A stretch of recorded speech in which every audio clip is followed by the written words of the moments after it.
Willow had been getting very close to Makoto, the newly transferred underprivileged student. Everyone was placing bets on how long her rich, childhood sweetheart George would be able to hold back. After all, it was common knowledge that George liked Willow, yet no one expected this. After waiting an entire semester, George never once went to trouble Makoto. Someone finally couldn't sit still anymore and went to investigate. Only then did they discover that George was very busy. Busy doing charity, busy getting first place in exams, busy setting an example for his 3-year-old little devil of a brother, Jack. Chapter 1. My brother George is the villainous male supporting character in a novel, because the childhood sweetheart he grew up with fell in love with the male lead. He used his status as a rich second-generation heir to suppress and bully the male lead at school in every possible way. In the end, under the overpowering halo of the male and female leads, George's family was ruined and destroyed. No, absolutely not. I'm only 3 years old. I haven't even touched a black card yet. Is my laid-back rich kid life about to end just like that? In order to hold on to our wealth and luxury, I decided to keep my brother busy. The first task, getting the teacher to call the parents. George stared at the surveillance footage. The veins at his temples were bulging. He roared, "Jack, who told you could treat kids at kindergarten like horses and ride them?" I puffed out my chest and replied righteously, "I paid them." George ground his teeth in anger and said, "Does paying mean you're allowed to do that? Who taught you this?" I looked at him with an innocent, guileless face and said, "You did." George was speechless. I continued, "Brother, you're the one who said money can do anything. You paid the gardener uncle to shave his head. Why can't I pay to ride a horse? That's not fair." George choked. That really was something he had done. He thought the new gardener's hairstyle was ugly, so he slapped down a wad of cash and told him to shave it off. And he had casually uttered that legendary line. He never expected me to copy it word for word. On the way home, he was unusually silent. He probably wasn't reflecting on himself. More likely, he was worrying about the consequences my behavior might bring to the family. After all, this was an elite kindergarten. The classmates I had written all came from powerful, wealthy families as well. No matter what, he couldn't let me keep doing this. He thought about it all night. The next day, with dark circles under his eyes, he tried to reason with me. He said, "Jack, there's an old saying, when poor, cultivate yourself. When wealthy, help the world. We rich people must restrain our behavior even more. We can't use money to do bad things. We should use it to help others. Do you understand?" I looked at him with clear eyes and said, "I don't understand." George fell silent. "It's okay. Big brother will set an example for you." From that day on, every time he took me out, he practiced what he preached. Sometimes we went to orphanages to do charity. Sometimes he signed up for community volunteer work to pick up trash. Sometimes he donated supplies to children in remote mountain areas in my name. At first, it was all just to educate me. Later, he genuinely started to enjoy it. He even developed the habit of helping elderly ladies cross the street. Chapter 2. I finally stopped treating my classmates like horses. Before he could feel relieved for more than a few days, the second incident arrived. Once again, the teacher called the parents. The reason was that I had driven away the 5th oral English teacher. I attend a bilingual kindergarten. During the school anniversary celebration, the children are supposed to go on stage and perform in English. As for me, my current level was such that I couldn't understand a single word other kids were saying. George finally realized how serious the situation was. With a dangerous look in his eyes, he said, "Why aren't you studying properly with the teacher?" I replied smugly, "Because our family is rich." He snapped. "So being rich means you don't need to study properly. Who taught you that?" I answered, "You did." George fell silent. I continued, "Because you said only poor people need to study. Rich people just need to eat, drink, and have fun." George's face turned green with anger. He took a deep breath and said, "When did I ever say that?" I let out an "oh," and said, "Don't you remember? When Mom called and asked why you weren't studying hard, that's exactly what you told her." "Brother, you're my idol. I remember every word you say." "Pretty impressive, right?" George's face flushed bright red. From that day on, night after night, I could see him studying late into the night like someone hanging their head from a beam and stabbing their thigh with an awl. A month later, he placed 2 report cards in front of me. Last month's exam, and this month's exam. He had climbed more than 100 ranks. He said, "Jack, everyone needs to study. If you don't study, you'll become an idiot. Do you understand? Look, before, your brother didn't study, so I said stupid, thoughtless things. Now that I've studied, I understand that learning makes people smarter, gives them knowledge, motivation, and a sense of achievement. Do you really want to be an idiot forever?"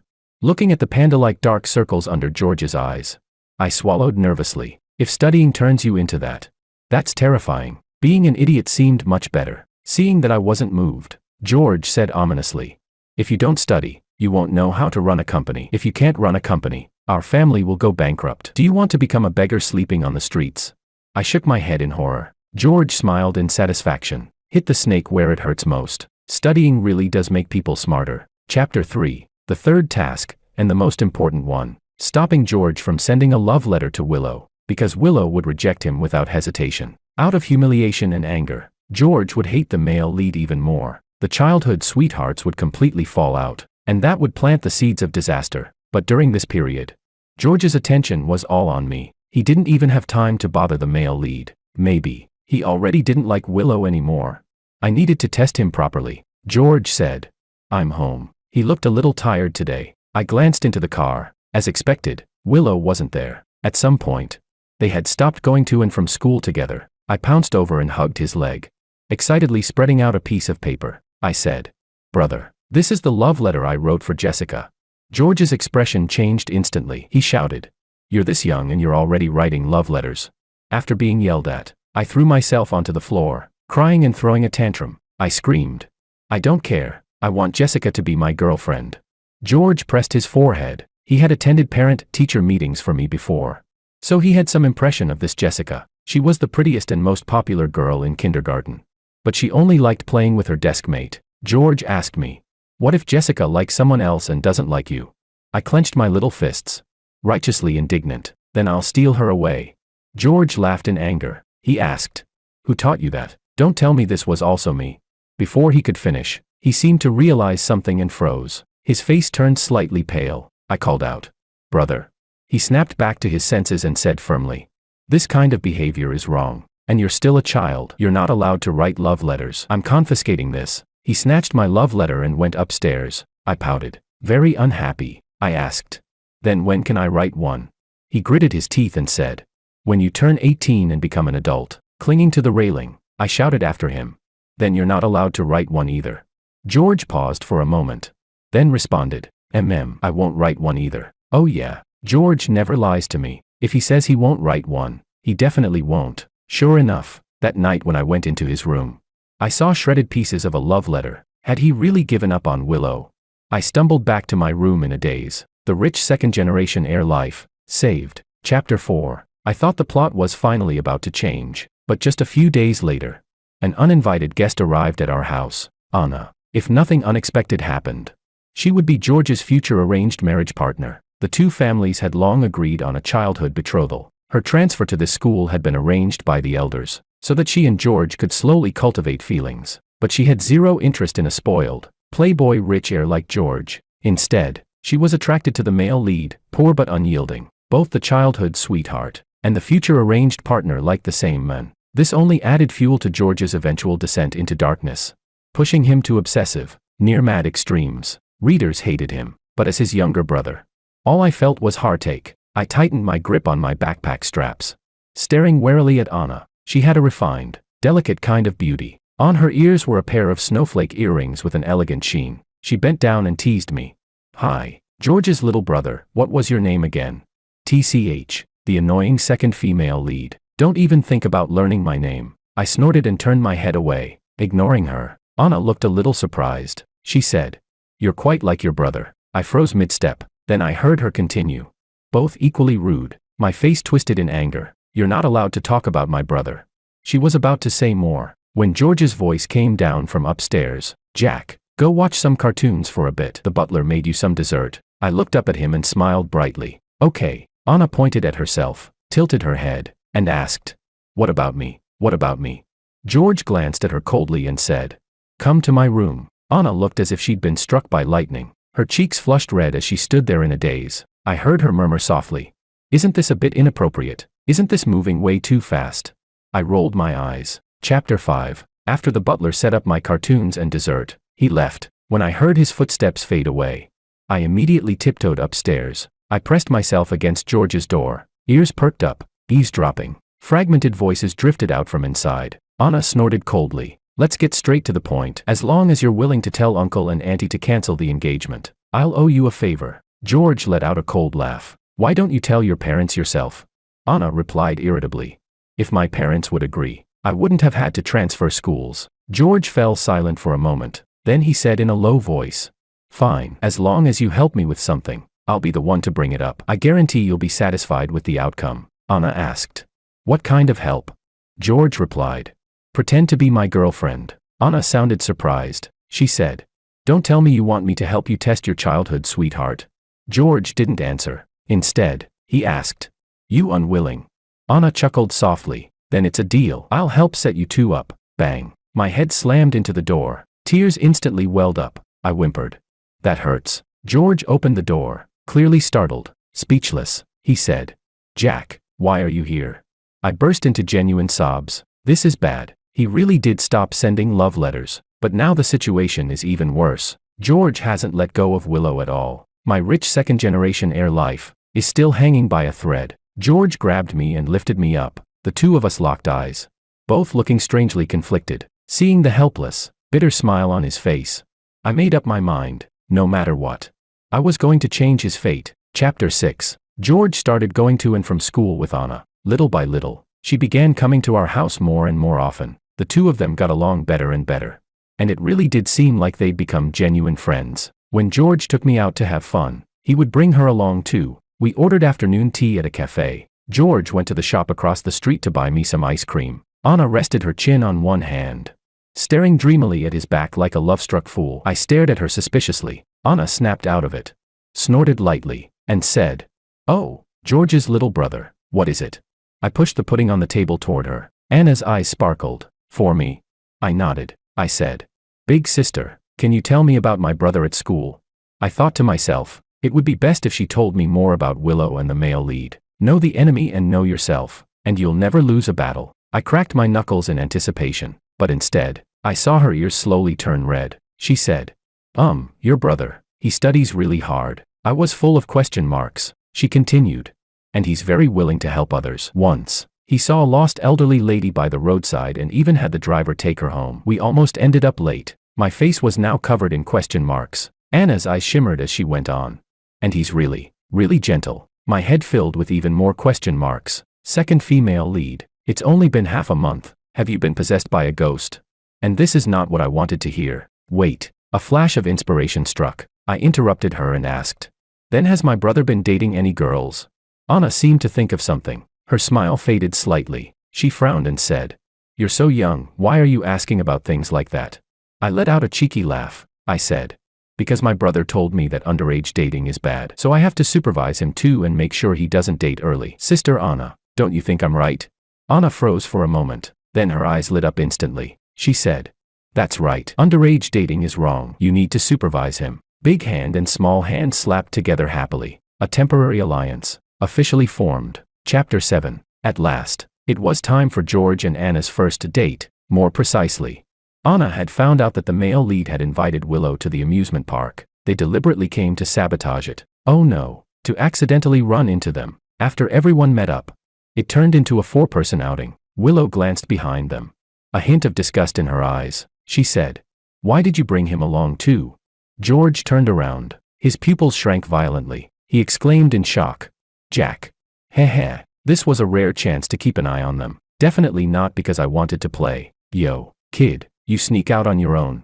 Someone teased. I tilted my head curiously. This was the first time I finally got a good look at the male lead. Handsome face, tall build. When he spoke to me, he even flashed a roguish, charming smile. Then I looked at my brother. His jaw was clenched tight, his eyes so dangerous they looked ready to shoot fire at any second. I swallowed hard and decisively ducked behind Anna to shift the blame. I said, "Big sister Anna brought me." Anna's face filled with question marks. Willow frowned and said, "If that's the case, there's no need to stay together. Makoto, let's go. Don't bother with them." She grabbed Makoto by the sleeve and walked off, not giving anyone a chance to speak. Makoto looked back and made all kinds of silly faces at me. I was speechless. George stared in the direction they left, his fists clenched tightly. "It must hurt a lot, right?"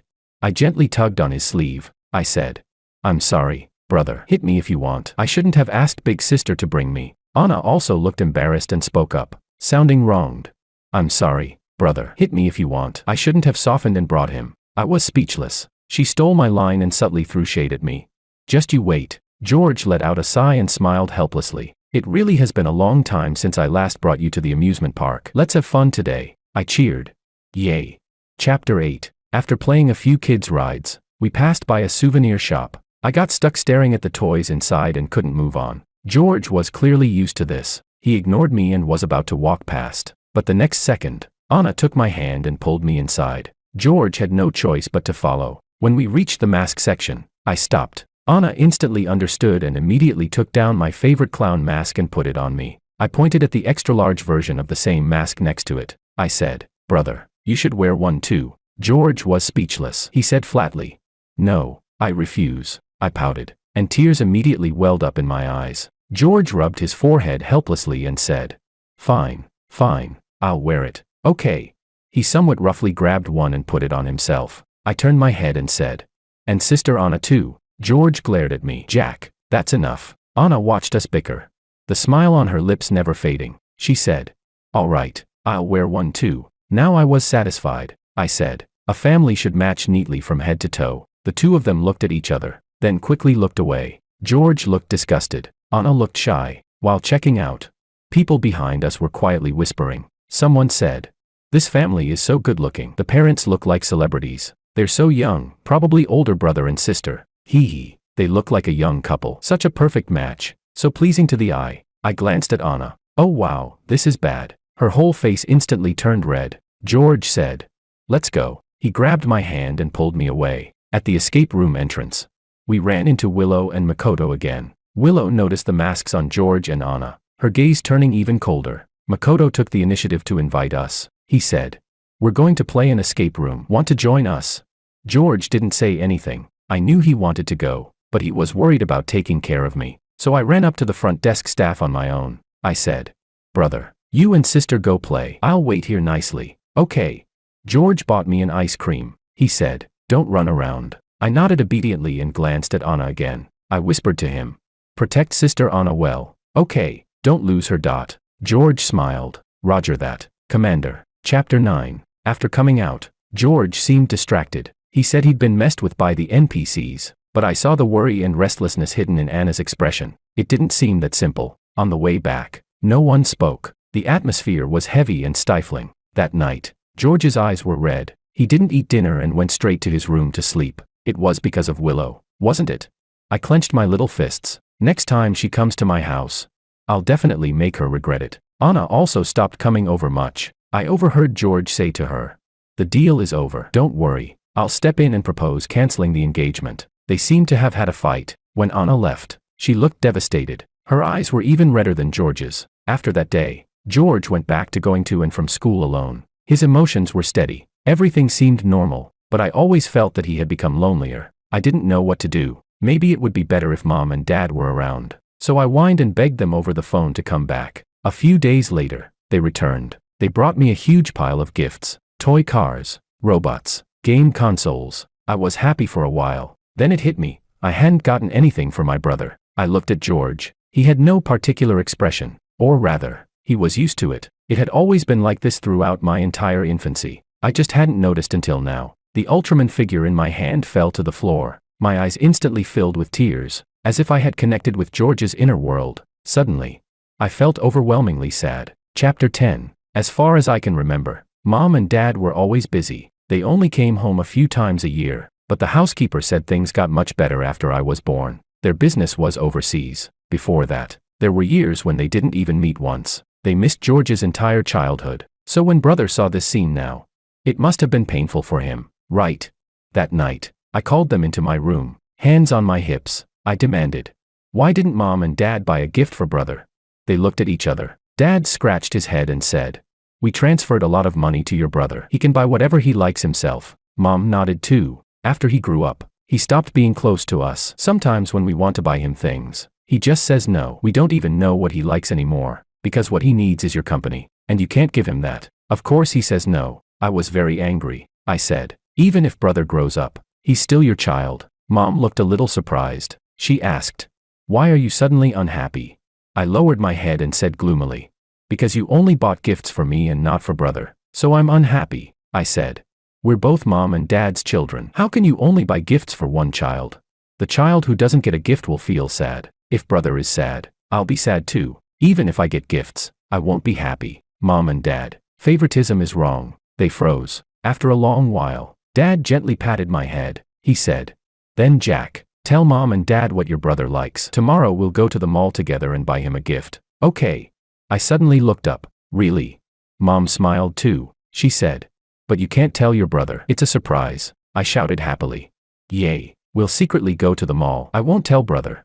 Chapter 11. The next day, we set out early. Mom picked winter clothes for brother at the mall. Dad took charge of all kinds of electronics like phones and headphones. I picked out a new pair of sneakers for George. Brother loves playing soccer. He'll definitely like this gift. Dad stared at a watch in the display case for a long time. Mom said, "Our son is almost an adult already. It still doesn't feel real." Dad sighed as well. He said, "We've been so busy with work all these years. We've spent too little time with our children. We owe him." In the end, they bought that watch because they felt George would like it. I urged them to go home, eager to see brother's happy face when he received the gifts. But the housekeeper said he'd gone to a classmate's house. This was the first time brother hadn't come home for the night. I wasn't used to it at all. I tossed and turned for a long time, unable to sleep. Later, I secretly slipped into George's room. Only after lying on the sofa in his room did I finally fall asleep, half dazed. The next day, George came back after school, but he was very strange today. He didn't talk to me.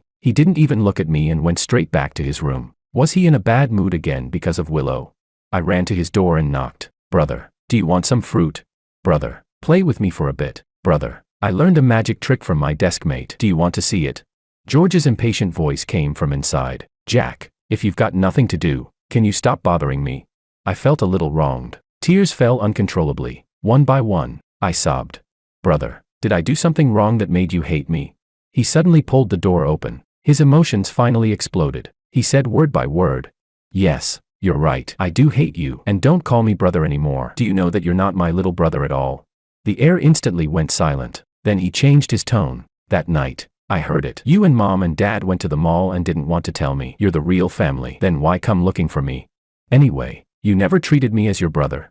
Bang. He slammed the door shut. Chapter 12. What George Wong said was true. I am not his biological younger brother. My biological parents died in a car accident. Only I, still in my mother's womb, survived. Mr. and Mrs. Wong were close friends of my parents. That was why I was adopted. These memories only came back on my 3rd birthday, when the plot awakened. In the original book, I didn't even exist. Maybe I was supposed to die in that car accident too, but by some twist of fate, I survived, and became George's younger brother. After the plot awakened, my memories from infancy suddenly became vivid. He would gag in disgust, almost dry heaving, yet still change my diapers while retching. He yawned and cursed about how troublesome I was, yet gently rocked me to sleep. When I was sick with a fever and cried nonstop, the nanny couldn't calm me down no matter what she did. But as long as George was by my side, I could fall asleep peacefully. Half asleep, I once heard him sigh softly and say, "In this world, you're probably the only one who likes me. Honestly, saying you're a bother is a lie. Having you with me makes me really happy." That was the kind of person he was. Someone whose words never matched his heart, even when he was this angry. Even when the words were right on the tip of his tongue, he still didn't say them out loud. Clearly, if he had just said it, I would have never dared to bother him like this again. I'm not even his real brother. What right did I have to ask for so much?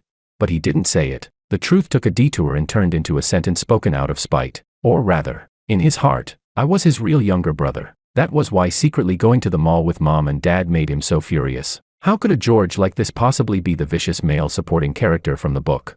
He was the best brother in the world, and the family member I loved the most. Chapter 13. After Mom and Dad came back, the surprise that had almost turned into a scare was finally delivered. I didn't know what they said to George. He sprinted downstairs, not even having time to put on his shoes. I was watching cartoons. When I saw George appear, my eyes lit up. I said, "Brother, you're not mad anymore?" He suddenly lifted me up and fiercely pinched my cheeks. But what he said was, "I'm sorry." His voice was hoarse. "Little brother, I'm sorry." I very generously patted him. I said, "Once we're brothers, what's there left to say?" George was speechless. This time, he didn't even need to ask. He knew he'd taught me that himself. I said, "I know you were mad because you misunderstood, thinking Mom and Dad and I were ignoring you. Brother, we'll always be a family, right?"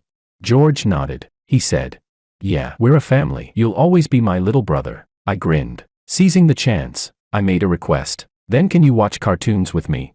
He sat down beside me. Helplessly, he said. Only half an hour. I tried to bargain. Just a little longer, please? George shook his head and said firmly. No, it'll ruin your eyes. Yep, still the same familiar brother. At the entrance of the media room, Mom and Dad looked at each other. Both of them smiled. Chapter 14. Anna started going to and from school with George again. I only found out much later. Turns out George didn't go home that day. He went to watch the stars with Anna. Now Anna even comes over to my house on weekends. She lounged comfortably, half reclining on the sofa while eating fruit. When she noticed me staring at her, she blinked at me playfully and said, I know, you're craving snacks, right? I'll go ask your brother for some. After saying that, she hummed a tune and got up, heading toward the yard. I was speechless. I'd given her another chance to stick to George again. I narrowed my eyes at her love-struck, fangirl look. My fists clenched tight. It made me furious. She was always hogging my brother's time that was supposed to be spent with me.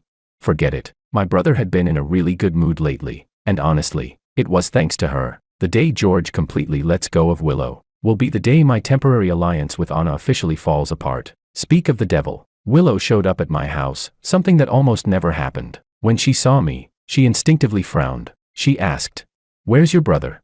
Willow had never liked me. Maybe we were just born with incompatible auras. When I was a baby, I'd cry the moment she held me. Once, I even peed all over her. After the storyline awakened, I disliked her even more. And Willow was the same. She always pulled a long face whenever she saw me. I answered obediently.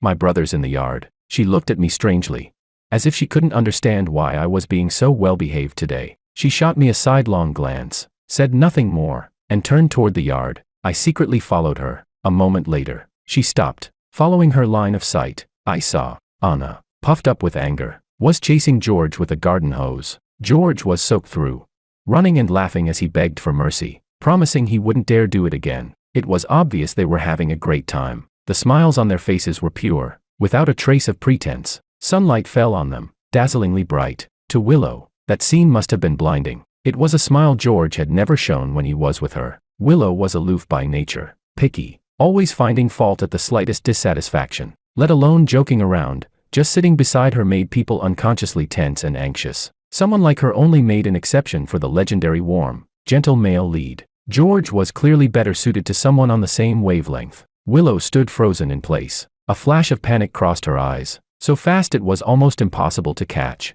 Even her heart seemed to sense an urgent pressure, thumping wildly in her chest. She stared straight at George, a rare look of helpless confusion appearing on her face. Suddenly, I understood. I asked, Do you want to play too? As soon as I finished speaking, I sprayed her full in the face with a water gun. Droplets slid down her cheeks, making her look pitiful and wronged. But this time, she didn't say a single word. She wiped the water from the corners of her eyes, and turned away, leaving. Chapter 15. Time flew by. In the blink of an eye, I was already a kid in the senior year of kindergarten. George and Anna were about to take their college entrance exams. Mom and Dad asked George whether he wanted to study abroad. He refused. My brother must be unwilling to leave me. After school today, it was Anna who came to pick me up. She said, Come on, I'm taking you to eat something delicious. George had gone with our parents to a charity gala. Sister Anna said she wanted to take me out to have some fun, because she needed a favor from me. She wanted me to help her think of an idea. Anna rested her chin on one hand, looking troubled. She puffed up her cheeks and complained. Why doesn't that idiot understand? He's always hot and cold with me, and I don't even know why. But lately he's been especially distant. Sipping my juice, I said. My brother wouldn't be cold to someone for no reason. Maybe you did something wrong. Anna suddenly remembered something and immediately felt guilty. Her voice dropped so low it was almost like she was talking to herself. She said, Could it be because I told Makoto to keep his girlfriend in check and stop coming around to flirt with George? So George got mad. She said indignantly. What's so good about Willow? That toxic cheater anyway. She's not prettier than me. Her figure isn't better than mine either. And she walks around every day with a face like everyone owes her money. What on earth does George like about her? The storyline seemed completely broken. Anna had zero interest in the male lead and had fallen for George instead. And George, every morning before leaving, he would always glance through the window at someone's silhouette. Even his footsteps going downstairs had become noticeably more hurried. It seemed he really didn't like Willow anymore. Of course, I had no intention of telling Anna any of that. Otherwise, my brother would spend all his time with her and have no time left to play with me. In the end, she decided to get George a gift to apologize. When we got to the mall, I regretted it. I never expected shopping with a woman to be even more exhausting than playing sandbags. She kept getting distracted halfway, either stopping to try on dresses, or going to test out cosmetics. Anyone who didn't know better would think she was picking gifts for herself. After wandering around for ages, she finally found something she was satisfied with. However, something even worse happened. After we left the mall, I got lost. Chapter 16. Generally speaking, I would never go with a stranger, but that stranger's voice sounded a lot like Anna's. I was so tired I didn't even want to lift my head. I followed him absent-mindedly for a while before realizing I'd gone with the wrong person. There were people everywhere. The surroundings were completely unfamiliar. Just as I was about to go look for a police officer, a bright, cheerful male voice suddenly sounded behind me. "Yo, kid, are you George's little brother?" Whoa, it was the male lead. His eyes widened slightly as he asked, "Wait, why are you here all by yourself?" I looked up at him and said, "Hey, mister, I'm lost. Can I borrow your phone?" He looked totally confused but nodded anyway. "Oh, okay." I took the phone and called George. I told him to let Anna know. I even added that he shouldn't scold her. After all, before she went to buy me ice cream, she'd repeatedly warned me not to wander off. This really wasn't her fault. George was both angry and speechless. He said, "Why would I scold her? Your legs are on your own body. Just you wait, come back and see how you're getting beaten." I was speechless. George thanked Makoto. Makoto stayed with me for a while, played some games with me, and kept rubbing my head like crazy, unable to stop. I cautiously struck up a conversation with him. "Makoto, are you close with my brother?" He thought for a few seconds, rubbed his chin, and said, "We haven't talked that much, but I think your brother is pretty amazing. He gets great grades, he's knowledgeable, and he's really popular." Makoto smiled and sighed. Honestly, I kind of envy him. Only then did I finally relax. His tone was sincere, it didn't sound fake. As long as there was no bad blood between them, I was relieved. The protagonist's halo absolutely had to stay far, far away from my brother. When Anna finally rushed over, her face was completely red. She'd obviously been searching for me for a long time. I felt a little guilty. I took the initiative to tug on the hem of her skirt and said, "Sister Anna, I'll help you out with my brother." Anna's pouting lips slowly curved into a smile. The lecture she'd been about to give me took a sudden turn instead. She clasped her hands together, eyes full of hope, and said, "Then I'll be counting on you." Chapter 17. At night, my brother and I slept in the same room. In the darkness, he kept tossing and turning, unable to fall asleep. He asked me, "Jack, what kind of person do you think Makoto is?" I thought about it for a moment and answered honestly, "Him? He's a really interesting big brother, and we're super close." George paused, then smiled and asked, "Sounds like you like him quite a bit." I nodded. I think he's genuinely a really good person. I also told George what Makoto had said before. George fell silent for a long time after that, so long that I was almost asleep. Only then did I hear him sigh softly and say, "He really is a good guy. No wonder even Anna." My head was getting heavy with sleep, but suddenly, a thought crossed my mind. Could it be that my brother had misunderstood Anna? And that was why he'd been distancing himself from her. I had promised to help her, so I told George about Anna's worries. He didn't reply, but he stopped tossing and turning. I figured my brother would probably get a good night's sleep tonight. The next day, George's footsteps as he left the house became hurried again. I saw them standing face to face. Both of them looked a little awkward. Anna took a lipstick out of her pocket. I didn't really understand it, but this was the gift she'd spent an entire afternoon choosing. She said, "A present for you. Want to try it?" As she spoke, she applied it to her own lips. George scratched his head, completely dumbfounded. His expression a little silly. A few seconds passed before it finally registered. His face turned red like a boiled shrimp, and he became utterly dazed. I saw Anna rise up on her tiptoes. Slowly, she closed her eyes. "Oh no, can't keep watching this. I'm going to be late for kindergarten." Chapter 18. During the lunch break, George sent Makoto a text message. "Old equipment room in the West Wing. Can we meet?" Makoto was a little surprised, but he agreed anyway. What he didn't expect was that George had come specifically to thank him for what happened yesterday. George said, "Thanks to you yesterday, seriously, otherwise, things could have gone very wrong." Makoto waved his hands repeatedly. "No need to thank me. It was nothing. I didn't really do anything. And your brother's a smart kid. Even if he hadn't run into me, he would have gone to the police himself." George smiled and handed him an envelope. "That may be true, but a thank you gift is still necessary. That's also what my parents wanted. If you ever need help in the future, you can contact me." Makoto refused again and again. He genuinely felt he hadn't done much, but George set the money down and left. What he didn't expect was for Willow to appear at the doorway. It was as if some long-held suspicion had finally been confirmed. She gave George a mocking smile. With a cold snort, Willow said, "Didn't you say you don't like me anymore? Then why are you still coming to cause trouble for Makoto?" Her eyes landed on the money on the table. The disdain in her gaze deepened. "George, humiliating people with money, your methods are just as nasty as ever," she said. "But Makoto isn't like someone like you." After that, she flung the envelope to the ground. The money spilled out. Makoto watched Willow's retreating figure. With sharp intuition, he realized that what she was feeling now wasn't anger. It was joy. Her heart, which had been restless and anxious for so long, finally settled, because she was convinced that George still cared about her. But George no longer had the patience to guess at Willow's thoughts.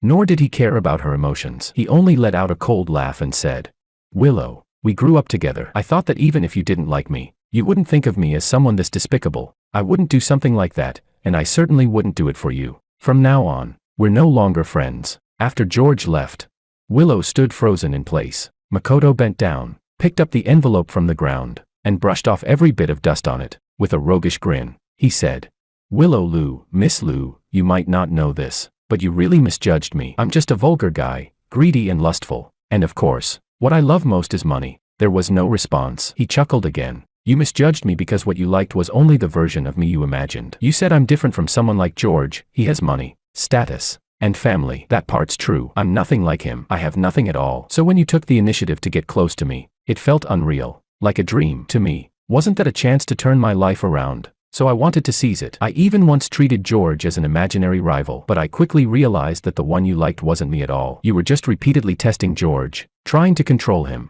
You wanted to see him get jealous. You wanted to see how much he loved you. You relied on the fact that George liked you, and you pushed things endlessly. Too bad, you overplayed your hand. Now that I think about it, you actually understand me less than George does. He knows I need this money. This money is enough to buy my grandpa a hearing aid, enough to pay my college tuition, enough to help me withstand some risks in an uncertain future. Oh, right, this is his thank you gift for me helping his brother. It's not an insult, but if you think giving money is humiliation, then feel free to humiliate me too." Makoto tucked the envelope away and walked out. Without turning his head back, he said, "This dream is over, for both you and me. I'll be very busy from now on. Don't contact me again." The people who had once made bets just to watch the drama could never have imagined it. Willow was dumped at the same time by her rich second-generation childhood sweetheart, and by a poor student. It really was a memorable piece of campus gossip. Chapter 19. After the college entrance exams ended, Willow sent George a box. Inside the box was a scarf she had knitted herself. Along with an apology card, she begged George to go abroad with her, to start over together. George said nothing after reading it. He stared at the scarf for a long time. That look made Anna unhappy. She didn't even care that I was there. She stood in front of George, cheeks puffed up, full of indignation. "You're not seriously thinking of going abroad with her, are you? My parents sent me to you. You have to take responsibility for me. We have an arranged engagement."